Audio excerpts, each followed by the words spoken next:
पहलगाम हमले के बाद से ही एआईएमआईएम चीफ और लोकसभा सांसद असदुद्दीन ओवैसी लगातार पाकिस्तान के खिलाफ मुखर होकर बोल रहे हैं। कई मौकों पर उन्होंने सीधे सीधे और सख्त लहजे में पाकिस्तान के बयानों के जवाब दिए। इसी सिलसिले में 29 अप्रैल को इंडिया टुडे टीवी के कंसल्टिंग एडिटर राजदीप सरदेसाई ने ओवैसी के साथ बातचीत की। इस इंटरव्यू में पाकिस्तानी जनरल आसिम मुनीर, मुस्लिमों की देशभक्ति, अमित शाह का फोन, बीजेपी का स्टैंड और साथ ही इस मुद्दे पर भी बात हुई कि क्या ये मौका मोदी सरकार के लिए एक गोल्डन अपॉर्चुनिटी है कश्मीरियों का दिल जीतने के लिए। सारी बातें और सारे सवाल जवाब आपको एक एक करके बताते हैं। इंटरव्यू अंग्रेजी में था, हम आपके लिए हिंदी में उसका भावानुवाद लेकर आए हैं। सबसे पहले राजदीप ओवैसी से पूछते हैं कि अगर आज Pakistan army chief general Asim Munir, जो बार बार टू नेशन थ्योरी की बात कर रहे हैं, यानी जिस थ्योरी से पाकिस्तान और इंडिया बना, अगर वो ओवैसी के सामने होते तो उनसे ओवैसी क्या कहते हैं? इसके जवाब में ओवैसी ने क्या कहा, सुनिए। मैं उनसे कहता कि आप एक फेल्ड स्टेट यानी नाकाम शासन है, और मैं उन्हें याद दिलाता कि अगर आप इतिहास देखें तो दो ही देश ऐसे हैं जो धर्म के आधार पर बने थे, एक है इजराइल और दूसरा पाकिस्तान, और दोनों फेल्ड स्टेट हैं। वहां मानवाधिकारों का उल्लंघन होता है, वहां समानता नहीं है।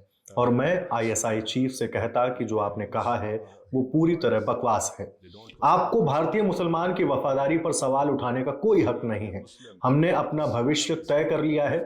हमारे बुजुर्गों ने सही फैसला लिया था कि उन्होंने टू नेशन थियरी को ठुकरा दिया, और हम आज भी उसी पर यकीन रखते हैं। इसलिए किसी आईएसआई चीफ को यहां आकर उकसाने की कोई जरूरत नहीं है। इसके बाद राजदीप असदुद्दीन ओवैसी के उस बयान की बात करते हैं जब ओवैसी ने कहा था कि आप भारतीय मुस्लिम की वफादारी पर सवाल मत उठाइए। ओवैसी से पूछा जाता है कि क्या आपको गुस्सा आता है जब हर बार कोई ऐसा आतंकी हमला होता है, खासतौर पर पहलगाम जैसा, जहां पीड़ितों के धर्म के आधार पर उन्हें मारा गया, तब आपको अपने देश के प्रति अपनी वफादारी साबित करनी पड़ती है। इसके जवाब में ओवैसी 2012-13 के सालों को याद करते हैं जब वो पाकिस्तान गए थे। उन्होंने क्या जवाब दिया, सुनिए। नहीं, मैंने जो भी कहा है वो इसलिए कहा है क्योंकि मैं एक भारतीय मुसलमान हूं। मैंने भारतीय संविधान की शपथ ली है और मुझे इस पर गर्व है। इसलिए मुझ पर कोई दबाव नहीं है कि मैं मुसलमान हूं, इसलिए मुझे कुछ बोलना है।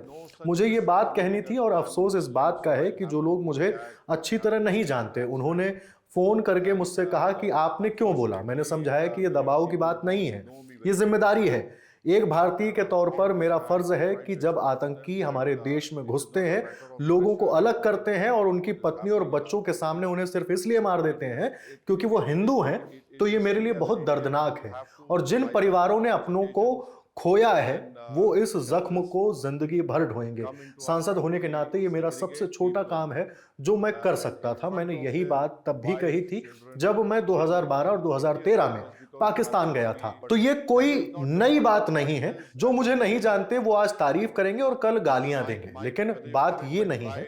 बात यह है कि एक भारतीय के तौर पर मेरा गर्व, मेरा देश प्रेम मुझे चुप रहने नहीं देता जब कोई ऐसे झूठ, बकवास और आतंकवाद को बढ़ावा देता है। ओवैसी से ही संबंधित एक और चीज थी जो हाल के दिनों में खबरों में रही। जब आतंकी हमले के बाद सरकार ने ऑल पार्टी मीटिंग बुलाई तो उसमें 5 या 5 से ज्यादा सांसदों वाली पार्टी को ही बुलाया गया था। इस पर असदुद्दीन ओवैसी ने नाराजगी जताई और कहा कि अगर किसी पार्टी का एक सांसद भी है तो उसे भी इस मीटिंग में बुलाया जाना चाहिए, क्योंकि ये एक सर्वदलीय बैठक है।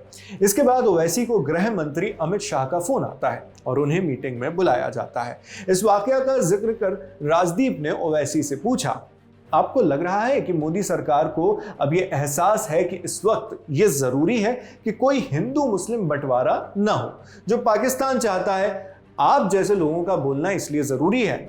इस पर एआईएमआईएम चीफ असदुद्दीन ओवैसी ने जो जवाब दिया वो आपको सुनना चाहिए। देखिए, मुझे सरकार के इरादों की जानकारी नहीं है क्योंकि मैं सत्ताधारी पार्टी का प्रवक्ता नहीं हूं, लेकिन एक सांसद और एक भारतीय के तौर पर मैं कह सकता हूं कि अगर हम इसी तरह मूर्खता करते रहे तो इससे पाकिस्तान की आईएसआई और लश्कर तैयबा को खुशी होगी। क्योंकि देखिए राजदीप, आज 29 अप्रैल मैंगलोर में एक क्रिकेट मैच के दौरान एक आदमी को भीड़ ने मार डाला। क्योंकि उस पर आरोप था कि उसने कोई नारा लगाया था। नागपुर में एक कश्मीरी छात्र को थप्पड़ मारा गया और खुदा के लिए समझिए कि जो हम कश्मीर में देख रहे हैं वो एक वास्तविक यानी ऑर्गेनिक सच्चा आंदोलन है।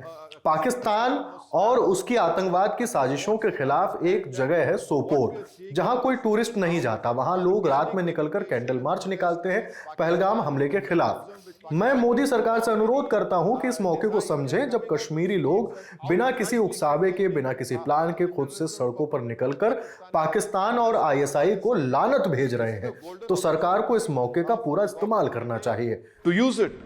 सरकार को इस मौके का पूरा इस्तेमाल करना चाहिए, ये कहना है असदुद्दीन ओवैसी का। तो यहां पर एक और सवाल आता है कि कश्मीर में जो हो चुका है उसके बाद क्या अब ये एक परमानेंट स्थिरता बनाने के लिए सही वक्त है, जब कश्मीर के लोग सहित सारा देश एक साथ एक होकर आतंकवाद के खिलाफ खड़ा है। इस वक्त कश्मीरियों ने सड़कों पर निकलकर देश की मजबूत एकजुटता को लेकर एक उम्मीद की किरण दिखाई है। क्या इसका यह मतलब है कि पाकिस्तान के लिए अब ये आखिरी संदेश है कि वो भारत को धार्मिक आधार पर और नहीं तोड़ सकता? इसके जवाब में ओवैसी कहते हैं कि ये वक्त सरकार के लिए एक सुनहरा मौका है। क्यों कहा ऐसा, पूरा जवाब सुनिए। Rajdeep, this is a golden opportunity. Rajdeep, ये हमारे देश के लिए, प्रधानमंत्री मोदी के लिए, गृह मंत्री अमित शाह के लिए एक सुनहरा मौका है कि वो कश्मीरियों तक पहुंचे और ये सुनिश्चित करें कि अब किसी कश्मीरी के साथ मारपीट या उनकी वफादारी पर सवाल ना हो। मैं फिर कहता हूं, सोपोर जैसी जगह जहां कोई टूरिस्ट नहीं जाता, वहां के लोग खुद निकलकर विरोध कर रहे हैं। ये एक मजबूत संदेश है कि कश्मीरियों ने इस घिनौने बर्बर आतंकवाद को ठुकरा दिया है जो पाकिस्तान कर रहा है। अब वो थक चुके हैं। अब उन्हें लग रहा है कि अंधेरी सुरंग के आखिरी सिरे पर रोशनी दिख रही है। और एक भारतीय होने के नाते मैं कहता हूं कि कश्मीरी हमारे अपने हैं, जैसे आप राजदीप और मैं। हर समाज में कुछ गलत लोग होते हैं, लेकिन पूरे कश्मीर को एक तराजू में तौलना गलत है।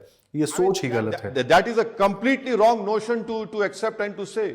यानी ओवैसी का कहना है कि जब कश्मीर के लोग इस आतंकवाद से खुद भी खासे परेशान हैं, ऐसे में अगर सरकार उनकी तरफ प्रेम भरी बाहें फैलाती है तो वो भी खुशी खुशी झप्पी देने को तैयार होंगे। ऐसे में एक स्थायी स्थिरता बन सकती है और तमाम गिले शिकवे दूर किए जा सकते हैं। इन पूरे जवाबों और ख्यालों पर आप क्या सोचते हैं, हमें कमेंट बॉक्स में लिखकर जरूर बताएं।